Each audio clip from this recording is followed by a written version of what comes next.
Hello दोस्तों, नमस्कार। एक बार फिर से आपका स्वागत है मेरे यूट्यूब चैनल स्टडी विद फिन जे आर पे। दोस्तों, मैं आपके सामने फिर से कंप्यूटर का ऑपरेटिंग सिस्टम का वीडियो लेकर के प्रस्तुत हूँ। इससे पहले हमने input output devices, memory, computer fundamental, system software को कवर किया। दोस्तों, मैंने इन सभी वीडियो के डिस्क्रिप्शन बॉक्स में इनकी PDF अपलोड कर दी है, लिंक डाल दिया है। दोस्तों, चैनल को प्यार दीजिए, लाइक करें, शेयर करें तथा चैनल को सब्सक्राइब करें ताकि मैं आपके सामने अच्छे अच्छे वीडियो लेकर के आ सकूं। तो दोस्तों, आज हम शुरू करते हैं ऑपरेटिंग सिस्टम। फर्स्ट क्वेश्चन है कि ऑपरेटिंग सिस्टम तक पहुंचने के लिए कौन सा इंटरफेस प्रदान किया जाता है।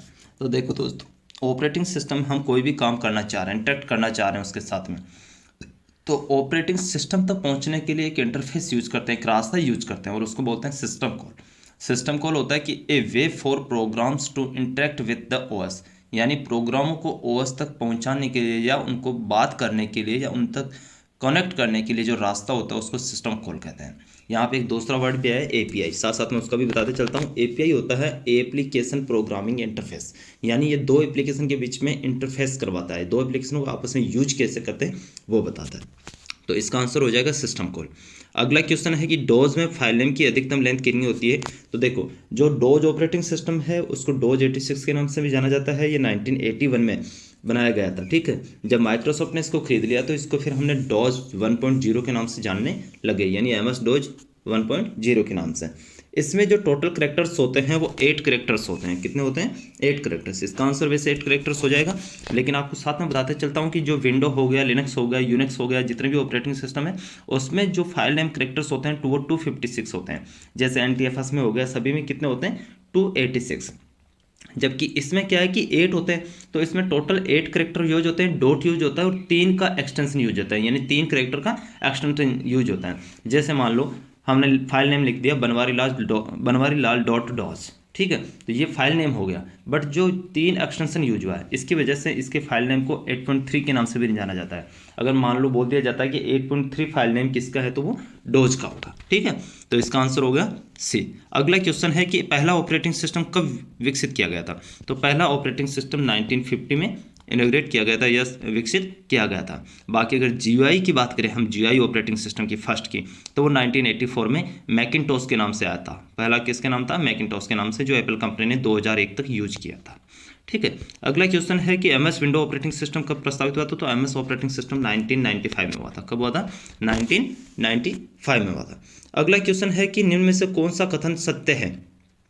कर्नेल के बारे में पूछा गया है। यहाँ कर्नेल के बारे में, ऑपरेटिंग सिस्टम के कर्नेल के बारे में जो कथन है वो पूछा गया है, कौन सा सत्य नहीं है। अब देखो, कर्नेल क्या होता है, एक्चुअली मैं आपको बता देता हूँ कि OS का एक हिस्सा होता है। यानी OS में एक प्रोग्रामों को, जितने भी OS है उसमें एक प्रोग्राम कोड होता है, ठीक है। कोई भी काम आपको करवाना है तो उसको जो कोडिंग देता है, उसका जो कंट्रोल करता है वो कर्नेल करता है।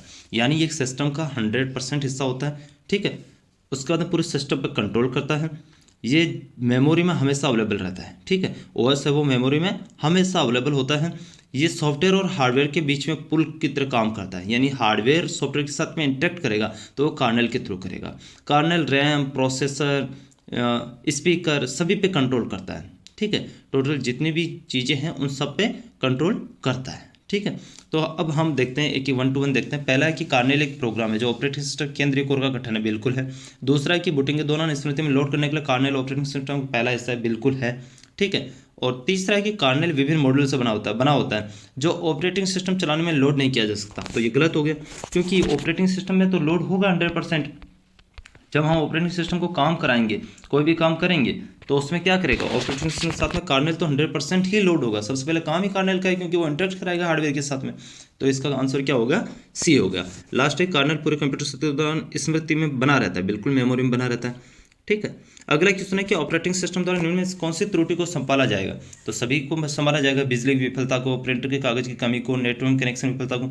जो भी कमी आएगी है सभी एप्लीकेशन की। देखो, बिजली की विफलता है, लाइट चली गई तो OS इंटरेक्ट करेगा। एक लाइट चली गई तो जितनी भी फाइल है करप्ट होनी, उनसे बचाने के लिए कौन करेगा? OS ही करेगा, क्योंकि एप्लीकेशन सॉफ्टवेयर जितने भी है, चाहे वो वर्ड के हो, चाहे आप ऑफिस कोई सा भी मान लो, या आप एंटीवायरस मान लो, जो यूटिलिटी सॉफ्टवेयर है, उनका काम नहीं है कि वो बिजली गई है तो उसको बताएंगे आपको, नहीं। जितने भी लोग फाइल में इंटरेक्ट करेगा वो कौन करेगा? ऑपरेटिंग सिस्टम करेगा। तो इसका आंसर हो जाएगा उपयुक्त सभी, ठीक है दोस्तों। अगला क्वेश्चन है कि ऑपरेटिंग सिस्टम का मुख्य कार्य क्या है। तो देखो फाइल सेव करना, hardware and software part control करना, सभी फाइल एंड फोल्डर को व्यवस्थित करना। तो दोस्तों देखो, ओएस है वो हार्डवेयर एंड सॉफ्टवेयर को कंट्रोल करता है, ये हमें पता है, क्योंकि हार्डवेयर एंड सॉफ्टवेयर का इंटरकनेक्ट का काम ही ऑपरेटिंग सिस्टम का है। अब जितने भी फाइलें और फोल्डर उसमें बनते जा रहे हैं, कोई भी एप्लीकेशन काम कर रहे हैं, फाइल एंड फोल्डर बन रहे हैं, तो उन सब को व्यवस्थित तरीके से करना वो ऑपरेटिंग सिस्टम का काम है। तो इसका आंसर हो जाएगा बी एंड सी। अगर मान लो यहाँ पे ए बी एंड सी होता तो भी आंसर राइट माना जाता। ठीक है, फाइल सेव करने का भी काम है, बट अगर यहाँ पे बी एंड सी है तो हम डी पे जाएंगे, तो इसका आंसर होगा बी एंड सी। अगला क्वेश्चन है कि निम्न में से कौन सा ओएस नहीं। तो देखो दोस्तों, डोज है, हमने पहले बताया कि डिस्क ऑपरेटिंग सिस्टम, डोज जो 1981 में बना था। ऑपरेटिंग सिस्टम है यूनिक्स, जो यूनिप्लेक्स इंफॉर्मेशन कंप्यूटर सिस्टम, ये भी एक तरह का ओएस है। ठीक है, बट एमयूएस कोई ओएस नहीं है, एमयूएस कोई ओएस नहीं है। जो यूनिक्स है वो 1969 में बना था, 1969 में बेल कंपनी द्वारा बनाया गया था। ठीक है दोस्तों, तो इसका आंसर बी हो गया। अगला क्वेश्चन है कि इनमें से कौन सा मल्टी प्रोसेसिंग सिस्टम है, यानी इनमें से कौन सा मल्टी प्रोसेसिंग सिस्टम है। मल्टी प्रोसेसिंग में काम क्या है कि एक ही सिस्टम पर 2 या 3 प्रोसेसर हो और उसमें एट ए टाइम 2 या 3 से अधिक प्रोसेसिंग हो, यानी 1, 2 या 3 से अधिक काम हो। तो एमईएस, यूनिक्स और OS/2 तीनों के तीनों ही मल्टी प्रोसेसिंग सॉफ्टवेयर है। ठीक है, तो इसका आंसर हो जाएगा उपयुक्त सभी। अगला क्वेश्चन है कि डिस्क एवं फाइल मेंटेनेंस किसका भाग है। तो देखो दोस्तों, मैंने पहले ही बताया कि एप्लीकेशन सॉफ्टवेयर वो आपको काम करवाएगा, जितना भी काम है वो आप उसके ऊपर कर सकते हो, काम करवाने का काम ओएस कर रहा है। बट अगर मेंटेनेंस, कोई भी फाइल है उसमें मेंटेनेंस चाहिए, फाइल में एरर आ गया या डिस्क एरर आ गया, तो इसको बताएगा कौन, उसको बताएगा ओएस। कौन बताएगा? ओएस, ऑपरेटिंग सिस्टम जो होता है, मान लो विंडो हो गया, लिनक्स, यूनिक्स, पाम हो गया, डोज हो गया, जितनी प्रकार के ओएस है ये सब के सब ओएस है। ये ओएस का काम है डिस्क मेंटेनेंस या फाइल मेंटेनेंस का। एप्लीकेशन आपको कभी भी नहीं बताएगा, एप्लीकेशन दुनिया भर के चेंज होते रहेंगे। आपको वर्ड में काम कर रहे हैं, वर्ड प्रोसेसिंग एप्लीकेशन यूज कर रहे हैं, प्रेजेंटेशन में काम कर रहे हैं, प्रेजेंटेशन एप्लीकेशन यूज कर रहे हैं, बट वो आपको फाइल सेव का या फाइल मेंटेनेंस का या डिस्क मेंटेनेंस का नहीं बताएगा। आपको इसका जितने भी एरर है वो कौन बताएगा? ओएस बताएगा। तो इसका आंसर बी हो जाएगा। ठीक है, क्योंकि प्रेजेंटेशन और स्प्रेडशीट है, ये दोनों के दोनों एप्लीकेशन है, तो एप्लीकेशन बताएगा नहीं। अगले किसने, किसका उपयोग सॉफ्टवेयर को रन कराने के लिए किया जाता है। देखो, दूसरा सॉफ्टवेयर, दूसरे सॉफ्टवेयर से मतलब है यहाँ जितने भी एप्लीकेशन हो गया, यूटिलिटी सॉफ्टवेयर हो गया, मान लो एंटीवायरस हो गया, वर्ड प्रोसेसिंग हो गया, स्प्रेडशीट हो गया, जितने जितने एप्लीकेशन है इनको हम डायरेक्ट कंप्यूटर पर रन नहीं करा सकते। उनको रन कराने से पहले हमारे को चाहिएगा ओएस, ऑपरेटिंग सिस्टम चाहिएगा। ऑपरेटिंग सिस्टम में कौन से आते हैं? ऑपरेटिंग सिस्टम मान लो विंडो, यूनिक्स, लिनक्स, डोज सभी आते हैं। तो ऑपरेटिंग सिस्टम के ऊपर ही हम कोई दूसरा सॉफ्टवेयर रन करा सकते हैं। तो इसका आंसर हो जाएगा ए, ऑपरेटिंग सिस्टम, क्योंकि एप्लीकेशन सॉफ्टवेयर तो खुद किसी के ऊपर रन करता है, डायरेक्ट हार्डवेयर से इंटरेक्ट नहीं है। और सिस्टम सॉफ्टवेयर है उसके वैसे भी 2 भाग होते हैं। सिस्टम सॉफ्टवेयर का एक भाग होता है ऑपरेटिंग सिस्टम और एक होता है यूटिलिटी, एक होता है यूटिलिटी। तो यूटिलिटी एंटीवायरस और डायरेक्ट रन नहीं करता, वो भी किस पे काम करता है? ऑपरेटिंग सिस्टम के ऊपर ही काम करता है। ठीक है दोस्तों, तो इसका आंसर हो जाएगा ऑपरेटिंग सिस्टम। अगला क्वेश्चन है कि कंप्यूटर एंड यूजर के बीच लेयर का काम कौन करता है। तो कंप्यूटर एंड यूजर के बीच में, तो कंप्यूटर और यूजर क्या होगा? एक तरह से हम हो गए और कंप्यूटर हो गया हार्डवेयर। इनके बीच में लेयर का काम कौन कर रहा है, यानी हमें बात कौन करवा है? हम हार्डवेयर से डायरेक्ट बात नहीं कर सकते। हार्डवेयर से हम बात करना कब चालू करेंगे? जब उसके बीच में ऑपरेटिंग सिस्टम आ जाएगा। उसमें क्या आ जाएगा? ऑपरेटिंग सिस्टम आ जाएगा। चाहे हम विंडो, हम किसी भी कंप्यूटर को हम ऑन करते हैं, क्या उसमें हम पढ़ना स्टार्ट कर देते हैं जब तक उसमें विंडो नहीं है, या विंडो की जगह मान लो यूनिक्स, लिनक्स, कोई सा ओएस हमने नहीं डाल रखा, तब तक हम क्या कुछ देख पाते हैं स्क्रीन पे? क्या हम उनसे इंटरेक्ट कर पाते हैं? नहीं कर पाते। कि इसमें कितनी रैम है, कितनी हार्ड डिस्क है, कितनी इसकी रोम है, क्या है इसमें, वो कुछ नहीं कर पाते जब तक कि सबसे पहले हमें उसके साथ में ओएस डालना ही पड़ेगा। यानी एक हार्डवेयर कंप्यूटर में हमें बात करने के लिए सबसे पहले उसमें ऑपरेटिंग सिस्टम का होना जरूरी है। तो इसका आंसर हो जाएगा बी। अगला है कि ऑपरेटिंग सिस्टम का मुख्य कार्य क्या होता है। ऑपरेटिंग सिस्टम का मुख्य कार्य पूछ रहा है कि कंप्यूटर हार्डवेयर को अधिक उपयोगी बनाता है। कंप्यूटर हार्डवेयर को अधिक उपयोगी बनाता है, बिल्कुल। कंप्यूटर के जितने भी हार्डवेयर हैं उनको सबको उपयोगी बनाता है। लोगों को कंप्यूटर उपयोग करने की अनुमति प्रदान करता है, बिल्कुल करता है। और फाइल को सजाना, बिल्कुल उपयुक्त सभी। तो इसका आंसर हो जाएगा उपयुक्त सभी। देखो दोस्तों, कहीं पर आपको सिर्फ ये दिया रहेगा, ठीक है, ये आंसर ठीक है, बट क्या ये भी हमें काम करवाता तो है वो? तो इसका राइट आंसर वैसे उपयुक्त सभी होगा। क्या होगा? उपयुक्त सभी होगा। कई फाइलों में, कई बुकों में आपको मिलेगा कि कंप्यूटर हार्डवेयर को अधिक उपयोगी बनाता है, बट नहीं दोस्तों। हाँ, काम है कंप्यूटर हार्डवेयर को अधिक उपयोगी बनाना उसका ऑपरेटिंग सिस्टम का, बट क्या हार्डवेयर के बिना उसके बिना तो काम ही नहीं कर सकते, तो वो तो बनाए गए। उसके अलावा लोगों को कंप्यूटर उपयोग करने की अनुमति प्रदान कौन करता है? वही तो कर रहा है। आप जब तक ओएस नहीं है तब तक क्या कंप्यूटर यूज कर सकते हैं? नहीं कर सकते। फाइल को सजा सकते हैं? नहीं सजा सकते। तो इसका आंसर उपयुक्त सभी होगा।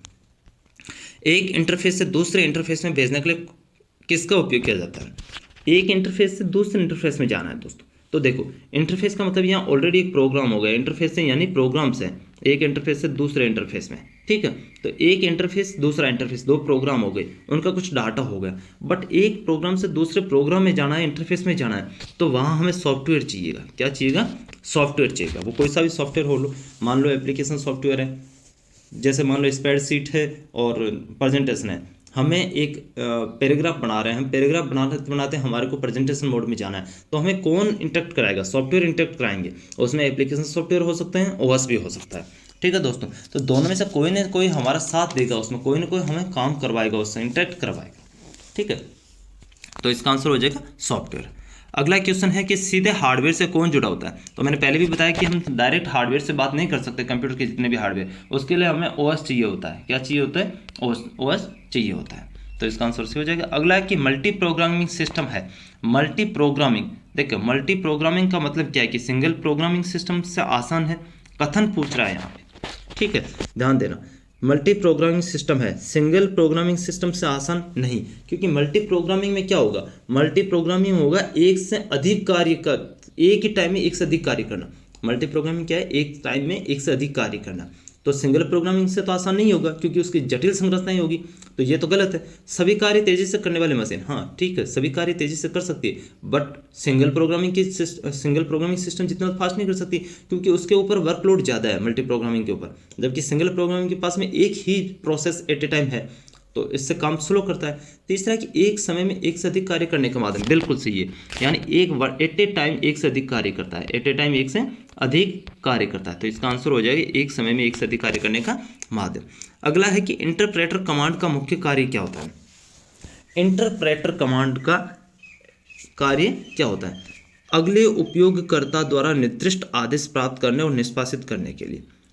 इंटरप्रेटर कमांड है कि आप एक प्रोग्राम पे काम कर रहे हैं, यानी एक काम कर रहे हैं, वो खत्म होने वाला है, ठीक है, दूसरा प्रोग्राम रेडी है, उस रेडी प्रोग्राम के लिए उपयोगकर्ता यानी जो भी प्रोग्राम दे रहा है या कोई काम दे रहा है, ठीक है, दूसरे प्रोग्राम को निर्दिष्ट आदेश प्राप्त करने, यानी वो क्या बता रहा है उसे क्या करना है। मान लो मैंने जोड़ दिया, पहला प्रोग्राम दिया मैंने 25 + 23, ठीक है, वो उसको जोड़ रहा है कंप्यूटर, तब तक एक कमांड और दे दी मैंने कि 86 - 23, तो इस कमांड को लेना और इसको कंप्लीट करना, ये इंटरप्रेटर कमांड है, ठीक है। यानी जो भी हम काम कर रहे हैं, काम करते करते अगले उपयोगकर्ता को जो हमें आदेश दे रहा है उसको लेना और उसको कंप्लीट करना, उसको हम इंटरप्रेटर कमांड कहते हैं, ठीक है दोस्तों।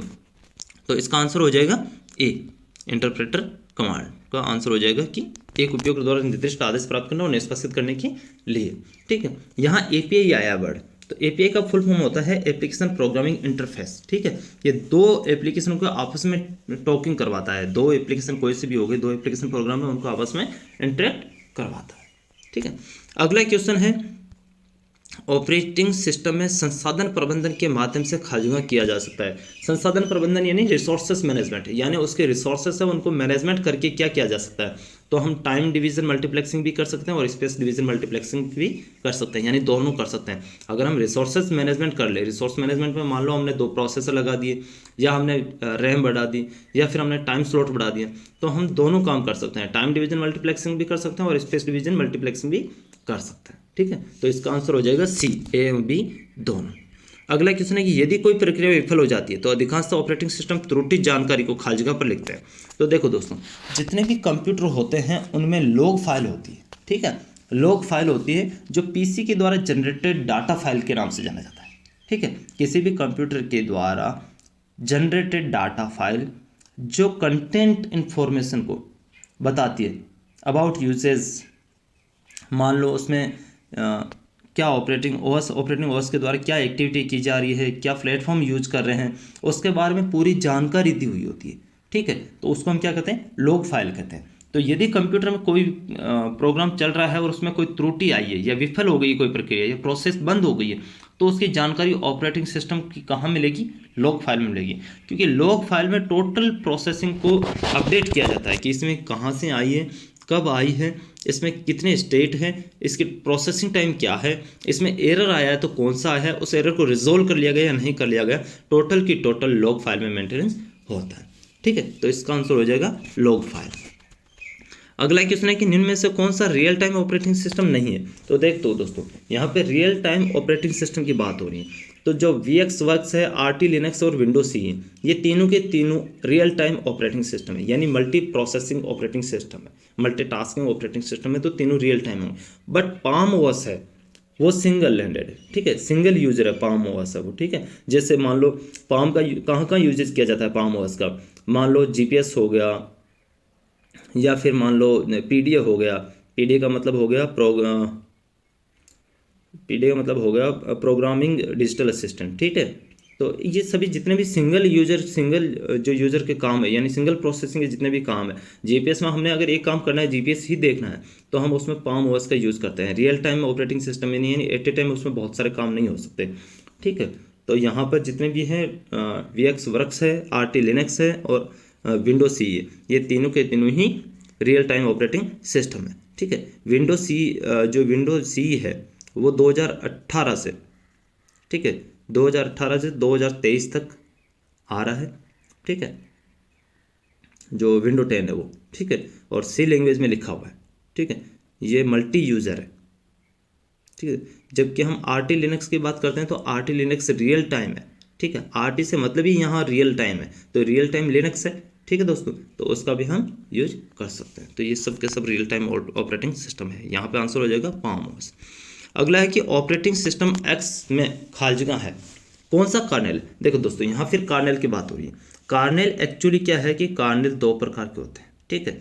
असेंबली तो वैसे तीन प्रकार के होते हैं, एक होता है मोनोलिथिक, एक माइक्रो कर्नेल और एक हाइब्रिड कर्नेल। हम अगर मोनोलिथिक की बात करते हैं तो वो सिंगल कोड प्रोग्रामिंग है, ठीक है।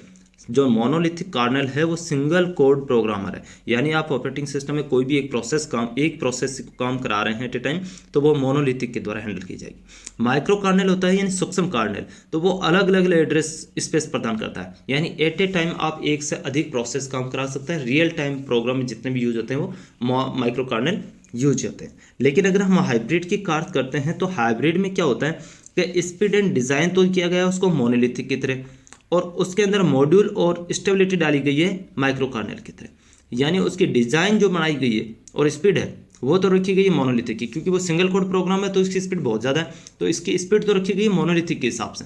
और माइक्रो कर्नेल के अलग अलग एड्रेस स्पेस प्रदान करता है, तो इसमें क्या किया गया है कि मॉड्यूल चेंज किए गए हैं, ठीक है। तो हाइब्रिड कर्नेल दोनों का कॉम्बिनेशन है, ठीक है दोस्तों। तो अब हम बात करते हैं ऑपरेटिंग सिस्टम X की। तो ऑपरेटिंग सिस्टम X एक मल्टीटास्किंग ऑपरेटिंग सिस्टम है, ठीक है। ऑपरेटिंग सिस्टम X एक मल्टीटास्किंग ऑपरेटिंग सिस्टम है, तो उसके लिए हाइब्रिड कर्नेल का यूज़ किया गया है। कौन सा कर्नेल का यूज़ किया गया है? हाइब्रिड कर्नेल का यूज किया गया है। अगला क्वेश्चन, वह सिस्टम जो एक समय में केवल एक ही प्रक्रिया निष्पादन की अनुमति देता है उससे क्या कहते हैं? यानी एट ए टाइम एक ही प्रोसेस को कंप्लीट करना उसने, तो वो हो जाएगा यूनि प्रोसेसिंग सिस्टम। क्या हो जाएगा? यूनि प्रोसेसिंग सिस्टम, यानी एट ए टाइम एक ही प्रोसेसिंग उसने कंप्लीट करना है, ठीक है दोस्तों। अगला क्वेश्चन है कि ऑपरेटिंग सिस्टम में प्रत्येक प्रक्रिया का अपना स्वयं का खालिजगह होता है। ऑपरेटिंग सिस्टम में प्रत्येक प्रक्रिया का अपना स्वयं का खालिजगह होता है। तो देखो दोस्तों क्या होता है, इसमें पढ़ो, address space, global variable, open file, pending alarm, signal and signal handler. Her OS की जो भी काम कर रहा है उसमें स्वयं के एड्रेस स्पेस भी होंगे, ग्लोबल वेरिएबल भी होंगे, ओपन फाइल्स भी बनी होगी, उसमें पेंडिंग अलार्म भी होगी, काम कंप्लीट होना है, सिग्नल जो इन आउट हो रहे हैं वो भी होंगे, और उनके हैंडलर भी होंगे, यानी इसमें सब के सब अवेलेबल होंगे। तो इसका आंसर हो जाएगा उपयुक्त सभी। अगला क्वेश्चन है कि यूनिक्स में कौन से सिस्टम कॉल नई प्रक्रिया बनाता है? यानी जो नई फाइल बनाना है या नई फाइल जो नई क्रिएट करना है, नया प्रोसेस क्रिएट करना है, नई प्रक्रिया मतलब है नया प्रोसेस क्रिएट करना है, तो उसके लिए यूनिक्स में क्या कमांड यूज करते हैं, सिस्टम कॉल क्या यूज करते हैं? तो वो यूज करते हैं फॉर्क। क्या यूज करते हैं? फॉर्क। ध्यान करना, इसी चीज़ में हम अगर विंडो की तरफ जाते हैं तो विंडो में हम यूज करते हैं कीरेट। क्या करते हैं? विंडो में कीरेट करते हैं। बट अगर यूनिक्स की बात आती है तो हम फॉर्क यूज करते हैं। क्या करते हैं? फॉर्क यूज करते हैं। तो इसका आंसर हो जाएगा फॉर्क, ठीक है दोस्तों। अगला है कि एक प्रक्रिया को समाप्त कर दिया जा सकता है, एक प्रक्रिया, कोई भी प्रोसेस चल रहा है, ठीक है, उस प्रोसेस को कंप्लीट करना है, एंड करना है, तो किसके कर सकते हैं? नॉर्मल एग्जिट के थ्रू कर सकते हैं, फैटल एरर से भी वो एग्जिट हो सकती है। और हम अगर अनादर प्रोसेस चला दे, कोई नई प्रोसेस चला दे, तो भी वो ऑटोमेटिक किल्ड हो जाएगी या ऑटोमेटिक समाप्त हो जाएगी। तो इसका आंसर हो जाएगा उपयुक्त सभी। हम यानी कोई भी प्रोसेस चल रही है, उस प्रोसेस को हमें कंप्लीट करना है तो हम उसको नॉर्मली एग्जिट कर सकते हैं, फैटल एरर दे के भी कर सकते हैं, और कोई नई प्रोग्रामिंग चला देंगे, नई प्रोसेस चला देंगे तो भी वो आउट हो जाएगी। अगला क्वेश्चन है कि एक प्रक्रिया की तैयारी स्थिति किसे कहते हैं? एक प्रक्रिया यानी एक प्रोसेस है, उसकी रेडी कंडीशन किसको कहते हैं? जब कुछ निष्पादन के बाद प्रक्रिया को चलाने के लिए निर्धारित किया जाता है। जब कुछ निष्पादन के बाद प्रक्रिया को चलाने के लिए निर्धारित किया जाता है। रेडी कंडीशन किसे कहते हैं? कि मान लो एक हम कोई भी काम कर रहे हैं, ठीक है, और उस काम को करने के जस्ट बाद में इस प्रक्रिया को चलाने का फिक्स कर दिया गया है। यानी फॉर एग्जांपल मान लो कि मेन मेमोरी में आ गया कोई भी प्रोग्राम है, हम P1 प्रोग्राम पे काम कर रहे हैं, P1 P2 P3 3 प्रोग्राम है फॉर एग्जांपल, मैं इसका क्लियर कर देता हूँ आपको। अब हम P1 प्रोग्राम में हम काम कर रहे हैं, यानी कुछ निष्पादन कर रहे हैं हम, यानी P1 पे काम कर रहे हैं कि जस्ट बाद में मेन मेमोरी में P2 पहुंच गया, जो रेडी कंडीशन है। मेन मेमोरी में कोई भी प्रोग्राम तब पहुंचता है जब वो रेडी हो जाता है, ठीक है, नहीं तो वो सेकेंडरी मेमोरी में रखा रहता है, ठीक है। प्राइमरी मेमोरी या मेन मेमोरी में वो तभी पहुंचता है जब रेडी कंडीशन में होता है। अब हम P1 पे काम कर रहे हैं और P2 प्रोग्राम है वो मेन मेमोरी में है, ठीक है, और उसको मेन मेमोरी में भी उसको रेडी किया हुआ है कि वो अगला प्रोग्राम है या ओएस पर काम जस्ट इसके बाद में काम होने वाला है, ठीक है। हमने जैसे ही P1 को कंप्लीट किया, कंप्लीट करते ही P2 हमारे ओएस पे पहुंच गया या हमारे प्रोसेस के पास में पहुंच गया, उस पर प्रोसेस होना स्टार्ट हो गया, ठीक है। तो रेडी कंडीशन इसको कहते हैं। तो इसका आंसर होगा ए। अभी बाकी का देखो, जब तक कुछ कार्य पूरा नहीं हो जाता तब तक प्रक्रिया चलाने में असमर्थ है। अगर हम असमर्थ है, जब तक काम पूरा नहीं हो जाता प्रक्रिया को चलाने में असमर्थ है, तो उसको रेडी कंडीशन थोड़ी कहेंगे। जब प्रक्रिया CPU का उपयोग कर रही है, और जब उपयोग कर रही है तो वो तो रन कमांड में आ गया, वो तो फिर रेडी कंडीशन में नहीं रहा, ठीक है। तो इसका आंसर हो जाएगा ए। अगला क्वेश्चन है कि इंटर प्रोसेस संचार क्या है? इंटर प्रोसेस क्या है? तो इंटर प्रोसेस का मतलब है कि दो प्रक्रियाओं के बीच में संचार, यानी दो प्रोसेस, यहाँ पे अगर हम प्रक्रियाओं की बात करें तो वो प्रोसेस है, दो प्रक्रियाओं के बीच में संचार। तो इसका आंसर हो जाएगा बी। क्या हो जाएगा इसका आंसर? बी हो जाएगा, दो प्रक्रियाओं के बीच में संचार। अगला क्वेश्चन है कि प्रोसेस कंट्रोल ब्लॉक PCB में निम्न में से कौन से शामिल नहीं है? देखो दोस्तों, यहाँ पे कई बार फुल फॉर्म पूछा जाता है, PCB की फुल फॉर्म क्या है? तो वो है प्रोसेस कंट्रोल ब्लॉक, ठीक है। ये एक डाटा स्ट्रक्चर है, ठीक है। PCB क्या है? एक डाटा स्ट्रक्चर है, ठीक है दोस्तों। डाटा स्ट्रक्चर में हर एक टास्क के लिए OS को मेंटेन करता है। यानी इसमें क्या होता है कि PCB में जो भी आपको टास्क दिया गया है, उस टास्क पे आप काम कर रहे हैं, तो यहाँ पे ये क्या करता है कि एक डाटा स्ट्रक्चर बनाता है जिसमें ये OS के मेंटेन करता है, OS को बताता है, ठीक है। इसको हम टास्क कंट्रोल ब्लॉक भी कहते हैं। क्या बोलते हैं? टास्क कंट्रोल ब्लॉक भी। यहाँ PCB प्रोसेस कंट्रोल ब्लॉक भी बोल सकते हो, टास्क कंट्रोल ब्लॉक भी बोलते हैं, TCB भी कई बार बोला जाता है। यानी प्रोसेस की जितनी भी इंफॉर्मेशन इसको स्टोर करता है कि उसका क्या नाम है, उसका क्या स्टेट है, उसका क्या कोड है, उसकी क्या रिसोर्सेस है, मेमोरी है, उसका IO डिवाइस यूज की गई है, PID, सभी के बारे में जानकारी रखता है। अब ये पूछ रहा है कि इनमें से कौन शामिल नहीं है? तो देखो, कोड शामिल होते हैं, स्टैक शामिल होते हैं, डाटा शामिल होता है, बट बूट स्ट्रैप प्रोग्राम नहीं होता है। क्योंकि बूट स्ट्रैप प्रोग्राम क्या है? बूट स्ट्रैप प्रोग्राम है किसी भी कंप्यूटर को रन कराना, यानी किसी भी कंप्यूटर को ऑन कर रहे हैं तो उसके हार्डवेयर और सॉफ्टवेयर को चेक करने का काम करता है बूट स्ट्रैप प्रोग्राम। यानी उसके हार्डवेयर सभी ठीक है, आपने एक SD ड्राइव को हार्ड डिस्क हटा रखी है और आप बूट स्ट्रैप प्रोग्राम चलाएंगे तो क्या चलेगा? नहीं चलेगा। आपने मेमोरी हटा दी तो वो एरर दे देगा कि इसमें मेमोरी अवेलेबल नहीं है। बूट स्ट्रैप प्रोग्राम क्या करता है कि किसी भी कंप्यूटर के हार्डवेयर को चेक करता है, हार्डवेयर को चेक करके बताता है कि सभी के सभी हार्डवेयर ठीक है, ठीक है। तो इसका आंसर हो जाएगा बूट स्ट्रैप प्रोग्राम सी। बाकी सभी इसमें अवेलेबल होते हैं PCB में, ठीक है। प्रोसेस कंट्रोल ब्लॉक में code, stack, data, file name, resources, memory, IO devices सभी, ठीक है।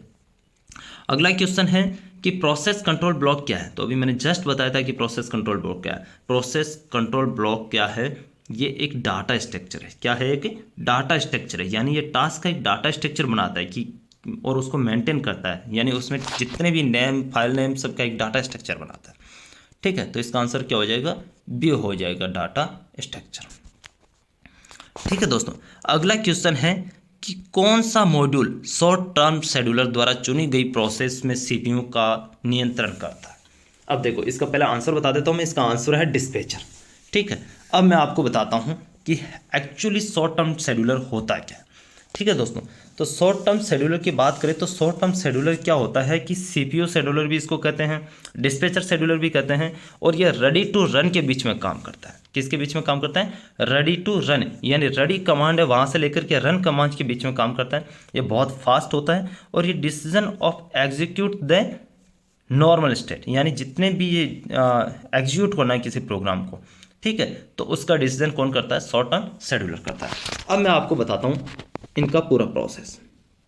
शेड्यूलर टोटल 3 प्रकार के होते हैं, short term, long term, medium term. मान लो ये हमारा सीपीयू है, ठीक है, और यहाँ पे हमने मेन मेमोरी है जिसमें P1, P2 और P3 3 प्रोग्राम है, ठीक है, और ये हमारी मान लो सेकेंडरी मेमोरी है जहाँ पे P1, P2 और P3 3 प्रोग्राम, ठीक है दोस्तों।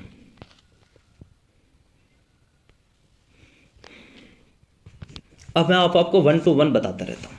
सबसे पहले मैं बताता हूँ आपको LTS के बारे में, लॉन्ग टर्म शेड्यूलर। अगर कोई भी प्रोग्राम है वो रेडी कंडीशन में जाना है, यानी वो नॉर्मल कंडीशन में पड़ा है, उसको हमने कमांड दी और वो रेडी कंडीशन में आना है, यानी काम करने के लिए रेडी होना है, तो वो सेकेंडरी मेमोरी से मेन मेमोरी में जाएगा, ठीक है। यानी सेकेंडरी मेमोरी से मेन मेमोरी में प्रोग्राम को लाने के लिए जिस शेड्यूलर का प्रयोग करते हैं उसको LTS कहते हैं। क्या बोलते हैं? LTS कहते हैं। यानी न्यू फाइल से रेडी की कंडीशन में लाने के लिए, मेमोरी में लोड करने के लिए जिस शेड्यूलर का प्रयोग करते हैं वो लॉन्ग टर्म शेड्यूलर है, ठीक है, लॉन्ग टर्म शेड्यूलर, यानी सेकेंडरी मेमोरी से मेन मेमोरी। अब मेन मेमोरी में P1, P2, P3 आ गए, लेकिन इनमें से किसकी ज़्यादा इमरजेंसी, किस प्रोग्राम को सबसे पहले रन करवाना है? मान लो P2 को सबसे पहले रन करवाना है, तो P2 को CPU तक ले जाने के लिए, रेडी से रन कंडीशन में जाने के लिए, ये मेन मेमोरी में रेडी कंडीशन में था, CPU में रन करवाने के लिए जिस प्रोग्राम को एग्जीक्यूट करवाएगा वो काम है शॉर्ट टर्म शेड्यूलर का, ठीक है। यानी ये डाटा को जो भी प्रोग्राम है उसको डिस्पैच करता है, इसलिए इसको डिस्पैचर शेड्यूलर भी कहते हैं। इसको डिस्पैचर शेड्यूलर क्यों कहते हैं? कि ये मेन मेमोरी से OS के ऊपर डिस्पैच का काम करता है किसी भी प्रोग्राम को, इसलिए इसको डिस्पैचर शेड्यूलर कहते हैं। साथ में इसको CPU शेड्यूलर क्यों कहते हैं? कि ये CPU के ऊपर काम करता है, रेडी कंडीशन से रन करवाने का काम कर रहा है STS, यानी शॉर्ट टर्म शेड्यूलर, तो उसको CPU शेड्यूलर भी कहते हैं। थर्ड है मीडियम टर्म शेड्यूलर। देखो, मीडियम टर्म शेड्यूलर का मतलब है कि मान लो हम यहाँ पे P2 पे काम कर रहे हैं CPU में, और P2 को कीबोर्ड की आवश्यकता हुई, तो कीबोर्ड को एसेस करेगा जब CPU, तो P2 को छोड़ेगा, क्योंकि एट ए टाइम दोनों को तो नहीं एसेस कर सकता ना। तो क्या करेगा कि जब कीबोर्ड को एसेस करेगा तो P2 को छोड़ेगा। जब इसने P2 को ब्रेक किया तो इस P2 को यहाँ से वापस मेन मेमोरी में लाना, मेन मेमोरी से वापस सेकेंडरी में लाने की। P2 पे हम काम कर रहे थे, कीबोर्ड को हमने एसेस किया तो P2 को इसने छोड़ दिया, CPU ने छोड़ा तो मेन मेमोरी में नहीं पड़ा रहने देगा, उसको यहाँ से उठा करके वापस स्टोरेज में ले जाएगा, और स्टोरेज में ले जाने का काम है MTS का, मीडियम टर्म शेड्यूलर, जिसको कहते हैं स्वैपिंग, यानी मेन मेमोरी से स्टोरेज में ले जाना, उसको क्या बोलते हैं? Swap out. और अब जैसे मान लें हमने कीबोर्ड को यूज़ कर लिया, P2 को वापस यूज़ करना है, तो इस प्रोग्राम को वापस यहाँ लाना, मेन मेमोरी में लाना, यानी स्वैप इन करना, वो काम किसका है? MTS का। तो यहाँ पे MTS का क्या हो गया? स्वैप इन और स्वैप आउट, यानी मेन मेमोरी से स्टोरेज में और स्टोरेज से मेन मेमोरी में कोई रनिंग प्रोग्राम को ले जाना, जो रनिंग प्रोग्राम है उसको, ठीक है, ध्यान रखना रनिंग प्रोग्राम को, और जो न्यू प्रोग्राम है उसको मेमोरी में लोड करना, LTS का काम होगा। और जो मेन मेमोरी में रेडी प्रोग्राम है उनमें से CPU में रन करवाने के लिए, एग्जीक्यूट करवाने के लिए प्रोग्राम को ले जाना, वो है इसका STS का। तो इसका आंसर क्या हो गया? इसका आंसर हो गया डिस्पैचर, ठीक है दोस्तों। और आपको तीनों जो शेड्यूलर है वो भी समझ में आ गए होंगे, ठीक है दोस्तों। अगला क्वेश्चन है कि प्रोसेस को शुरू करने से लेकर अंत करने तक के समय अंतराल को क्या कहते हैं? देखो, यहाँ पे टोटल 4 आपके सामने टाइमिंग लिखे गए हैं, waiting time, response time, turn out time और through out time, through output, ठीक है। अब हम वन बाय वन को समझते हैं। पहला वेटिंग टाइम। वेटिंग टाइम क्या होता है? कि total time spent by process in ready state condition, ठीक है, वेटिंग फॉर CPU। मान लो कोई भी प्रोग्राम है वो आपका प्रोसेसिंग के लिए रेडी है मेन मेमोरी में। अभी मैंने बताया था जैसे P2 प्रोग्राम रेडी था मेन मेमोरी, तो मेन मेमोरी में कोई प्रोग्राम रेडी है और उसको वेटिंग कर रहा है वो CPU पे जाने के लिए, वो है वेटिंग टाइम। यानी वो रेडी हो गया, उसकी सब फॉर्मेलिटीज पूरी हो गई मेन मेमोरी में, वो वेट कर रहा है कि अगला प्रोग्राम कब खत्म हो। मान लो हम P1 पे काम कर रहे हैं, P2 वेट कर रहा है मेन मेमोरी में, जब तक P1 कंप्लीट नहीं हो जाता तब तक P2 को प्रोसेस नहीं कर सकते। तो जैसे ही P1 कंप्लीट हुआ, P2 उठ करके आ गया CPU पे, ठीक है। तो जो वेटिंग टाइम मिला उसको हम बोलते हैं वेटिंग टाइम, जितनी देर उसने वेट किया मेन मेमोरी में। दूसरा है रेस्पॉन्स टाइम। रेस्पॉन्स टाइम क्या होता है कि time spend between ready and getting the CPU for the first time. मान लो रेडी कंडीशन में था, ठीक है, और कमांड मिल गई, हमने P1 प्रोग्राम कंप्लीट हो गया। देखो P1 प्रोग्राम चल रहा था, P2 का वेट हो रहा था, वो तो था वेटिंग टाइम। लेकिन P1 कंप्लीट हो गया, P2 रेडी था, और रेडी से सीपीयू तक पहुंचने के लिए हमने स्ट्राइक किया कि ठीक है P2 आ जा। पीटी सीपीयू की तरफ आया और सीपीयू ने उसको एक्सेस देने के लिए जितना टाइम लगाया, यानी उसको पकड़ने के लिए जितना टाइम लगाया, उसको बोलते हैं रेस्पॉन्स टाइम। क्या बोलते हैं? Response time. यानी मेन मेमोरी से सीपीयू पे अटैक करने के लिए, सीपीयू तक पहुंचने के लिए जो टाइम लिया उसने, या उसको गेट करने के लिए, सीपीयू को पहुंचने के लिए जो टाइम यूज किया, उसको बोलते हैं हम रेस्पॉन्स टाइम। अगला है थ्रो आउटपुट। ठीक है, थ्रो आउटपुट क्या है कि amount of work completed in a unit of time, यानी 1 सेकंड मान लो या 1 मिनट मान लो, 1 घंटे में कितने काम कंप्लीट किए गए हैं या कितने प्रोग्राम कंप्लीट किए गए हैं सीपीयू के द्वारा, उसको क्या बोलते हैं? थ्रो आउटपुट बोलते हैं। ठीक है, लास्ट है turn around time. Turn around time, turn around time क्या है कि time interval from the time of submission of a process to the complete of the process. यानी जो टाइमिंग लगा है, आपने जो भी सबमिशन किया प्रोसेस, या आपने प्रोसेस सीपीयू को दिया है, उस प्रोसेस को इन करने से लेकर के कंप्लीट होने तक का जो टाइम लगा, यानी मेन मेमोरी से रेडी कंडीशन में जो वेट कर रहा था वो वेटिंग टाइम था, रेडी कंडीशन से सीपीयू तक पहुंचने में जो टाइम लगा वो रेस्पॉन्स टाइम था, सीपीयू में पहुंचने के बाद में वो वापस कब कंप्लीट होकर बाहर आ रहा है, वो है टर्न अराउंड टाइम। क्या है वो? Turn around time. तो ये बोल रहा है क्वेश्चन में कि प्रोसेस को शुरू करने से लेकर अंत करने तक के समय, प्रोसेस शुरू कहाँ होती है? शुरू होती है सीपीयू में। तो सीपीयू में पहुंचने से लेकर के सीपीयू तक बाहर जाने, यानी सीपीयू में कंप्लीट होने तक का जो टाइम लगा, उसको क्या बोलेंगे? Turn around time. तो इसका आंसर हो जाएगा बी।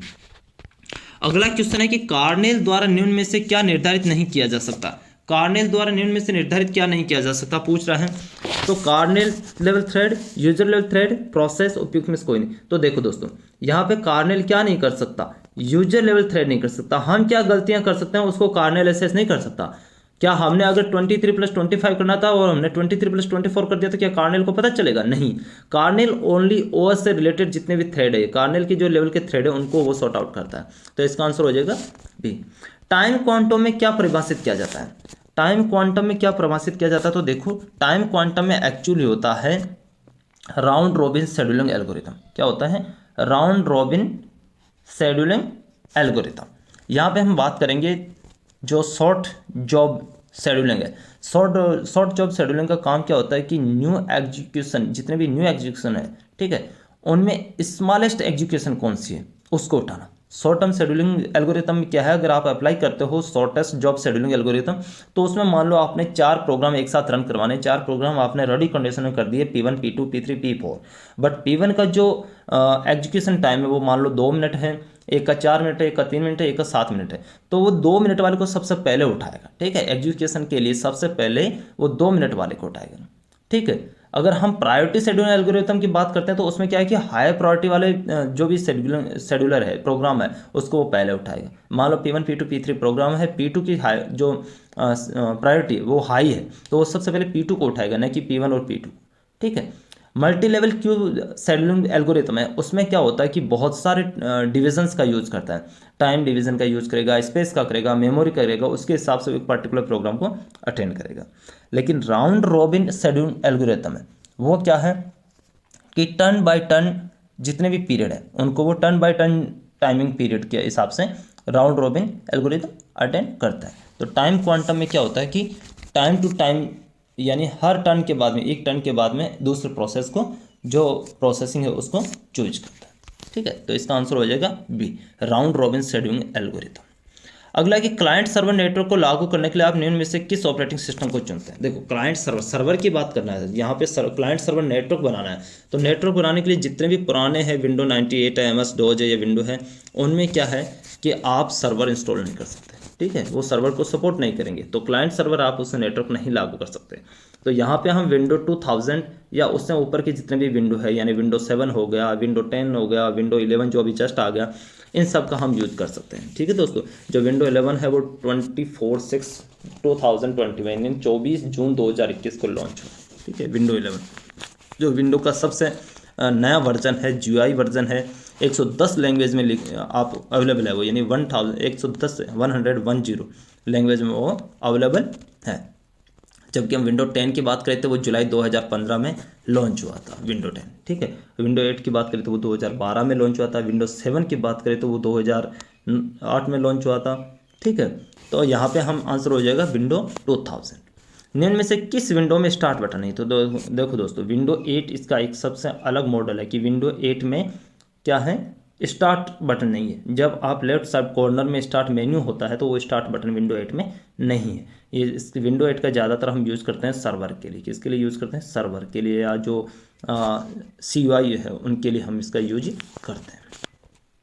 अगला क्वेश्चन है कि कौन सा ऑपरेटिंग सिस्टम कंप्यूटर के बीच नेटवर्किंग का समर्थन नहीं करता है? तो देखो दोस्तों, 3.1 है वो बहुत ही ओल्ड वर्जन विंडो है, और उस टाइम क्या था, ये नेटवर्किंग सपोर्ट नहीं कर सकता है। इसको नेटवर्क के लिए बनाया ही नहीं गया था एक्चुअली, इसको हम सिंगल पर्सनल यूज़ के लिए बनाया गया था। उस टाइम नेटवर्क का विकास नहीं हुआ था, या नेटवर्क को हम उतना इंटीग्रेट नहीं मान सकते। 1992 में ये 16 बिट का OS है। ठीक है, 16 बिट OS के नाम से जाना जाता है।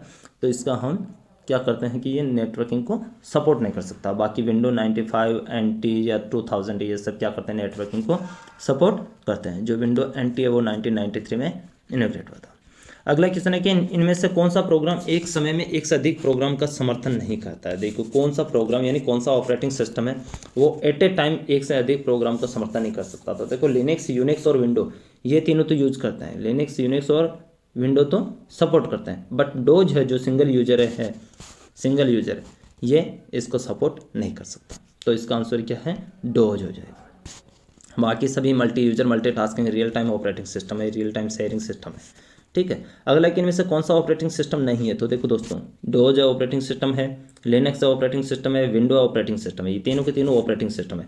बट हम जब ओरेकल की बात करते हैं तो ये एक तरह से कंप्यूटर की लैंग्वेज, ठीक है, क्या ये कंप्यूटर की लैंग्वेज है जो डाटाबेस मैनेजमेंट सिस्टम या क्लाउड सिस्टम के लिए यूज़ करते हैं। ठीक है, जितने भी डाटा मैनेजमेंट सिस्टम है उसमें इस ऑरेकल का यूज़ करते हैं, या मान लो क्लाउड सिस्टम है, जो भी क्लाउड स्टोरेज के सिस्टम है उसमें भी इसका यूज़ करते हैं एज ए, ये जावा की तरह है। ठीक है, 4th जनरेशन की लैंग्वेज ऑरेकल। तो इसका आंसर हो जाएगा ऑरेकल, यानी डी आंसर हो जाएगा।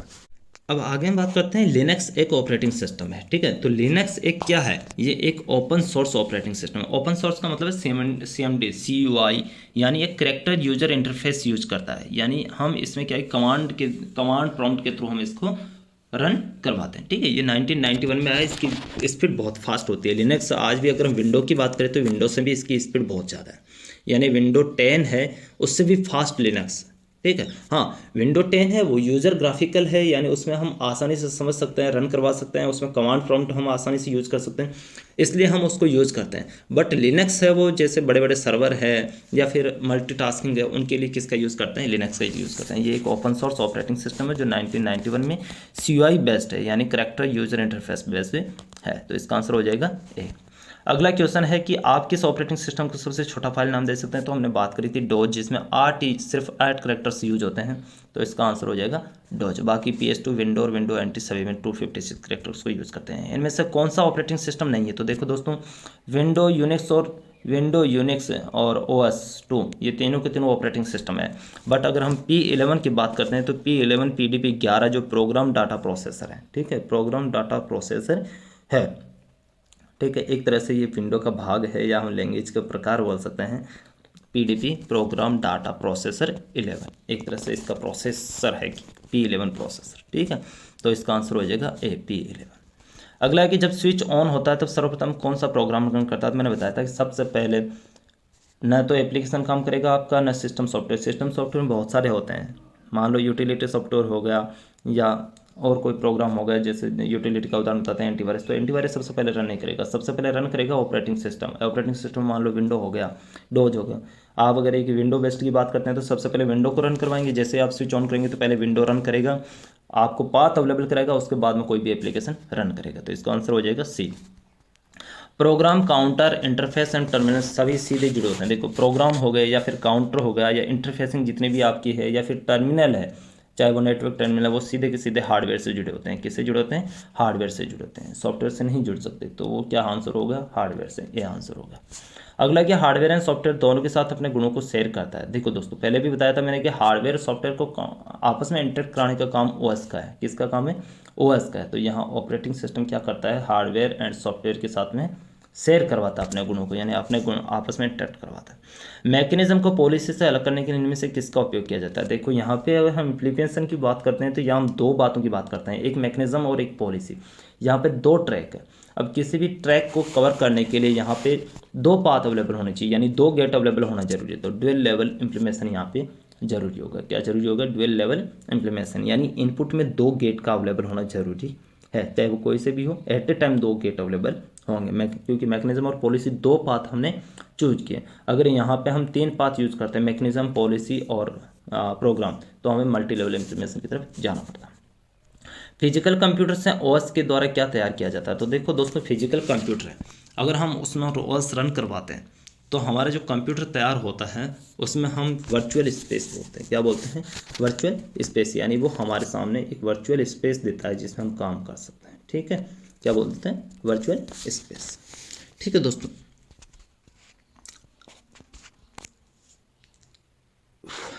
अगला क्वेश्चन है स्वैपिंग क्या है? तो देखो दोस्तों, मैंने स्वैपिंग पहले बताया भी था जब हमारा काम बात आई थी शेड्यूलर की। शेड्यूलर में क्या होता है कि शॉर्ट टर्म शेड्यूलर का काम क्या है? मैंने बताया था कि रेडी टू जो भी कंडीशन है उसको रन तक ले जाने का काम, यानी सीपीयू तक ले जाने के लिए उसको सीपीयू शेड्यूलर भी बोलते हैं, या फिर हम डिस्पैचर भी बोल सकते हैं। एलटीएस का बताया था कि स्टोरेज से मेन मेमोरी में लाने के लिए। और मैंने बताया था, सबसे बड़ी बात बताई थी कि जो आपका प्रोग्राम है, कोई भी मीडियम टर्म शेड्यूलर का काम है, जो भी कोई प्रोग्राम रनिंग है उसको मेन मेमोरी से अगर बंद हो गया तो उसको मेन मेमोरी से स्टोरेज में, स्टोरेज से वापस मेन मेमोरी में लाने का काम करता है। तो यहाँ देखो उदाहरण है कि अलग अलग भाग में काम करना नहीं गलत है। एक से अधिक प्रोग्राम को मेमोरी में उपयोग करने का आदेश देना नहीं काम है इसका। और सबसे तीसरा है कि प्रत्येक प्रोग्राम को मेमोरी उपयोग करने या मेमोरी से बाहर भेजने का एक तरीका। बिल्कुल सही है, यानी कोई भी प्रोग्राम है उसको मेमोरी में आ रखा है तो उसको जो उपयोग कर रहा है उसको उपयोग करने देना, वहाँ से वापस स्टोरेज में ले जाना, स्टोरेज से वापस मेमोरी में लाना। तो इसका आंसर हो जाएगा सी, प्रत्येक प्रोग्राम को मेमोरी को उपयोग करने देना और उससे बाहर भेजना।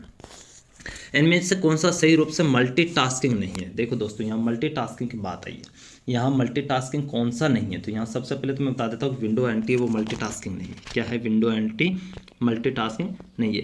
बाकी हम अगर डोज, एक्सपी और 98 की बात करते हैं तो ये तीनों मल्टीटास्किंग है, बट विंडो एंटी है वो मल्टीटास्किंग नहीं है। अभी मैं बता देता हूँ कि मल्टीटास्किंग क्या है। देखो, तीन हम सबसे ज़्यादा कॉमन वर्ड यूज़ करते हैं। पहला मल्टी यूजर। मल्टी यूजर में क्या होता है कि सिंगल सिस्टम होता है, कोई भी एक कंप्यूटर है उसमें सिंगल ओएस होता है, एक ही ओएस होता है। और permit server user to access, यानी ये क्या करता है कि मल्टी यूजर प्रोसेसिंग सिस्टम, जितने भी ऑपरेटिंग सिस्टम है वो क्या करते हैं कि उस एक ही ओएस को बहुत सारे यूजर्स को, यानी एक से अधिक यूजर को एक्सेस करने को परमिशन देता है, यानी उसको एक्सेस कर सकते हैं। अगर हम मल्टी प्रोसेसिंग की बात करते हैं तो सिस्टम एक ही होता है लेकिन मोर देन वन प्रोसेसर होता है, यानी प्रोसेसर एक से अधिक लगे होते हैं। ठीक है, और वो आपस में work parallel to perform multi process, यानी वो बहुत सारे काम को एट ए टाइम करने की अनुमति देते हैं। यानी पैरेलली दो जितने भी प्रोसेसर, मान लो 3 प्रोसेसर, वो तीनों क्या करते हैं? एट ए टाइम 2 या 2 से अधिक काम को करने की अनुमति देते हैं, यानी प्रोसेसिंग चलती रहती है। अगर हम मल्टीटास्किंग की बात करते हैं तो मल्टीटास्किंग में क्या बोल रहा है कि work more than one task at A time, यानी एक ही समय में एक से अधिक काम कंप्लीट करता है। By switching between task very rapidly, यानी एक से अधिक टास्क के बीच में रैपिडली स्विचिंग करके वो उनको करने की अनुमति प्रदान करता है। तो यहाँ पे विंडो एंटी है, जो विंडोज एंटी है वो मल्टीटास्किंग को सपोर्ट नहीं करता। अगला कि जब कंप्यूटर स्टार्ट होता है तो एक विशेष लोडर कार्य करता है। देखो दोस्तों, यहाँ पे जो लोडर आए हैं उनमें ध्यान दें कि मैंने बताया था कि बूट स्ट्रैप है, उसका काम क्या आता है? बूट स्ट्रैप है वो हार्डवेयर को चेक करता है और सबसे पहले लोड होता है, ओएस का भाग है, सबसे पहले लोड ही बूट स्ट्रैप होता है। जब भी आप कंप्यूटर ऑन करेंगे तो ऑन करते ही विंडो में सबसे पहले बूट स्ट्रैप लोडर जो प्रोग्राम है वो सबसे पहले लोड होना स्टार्ट होगा और वो सभी हार्डवेयर को चेक करेगा।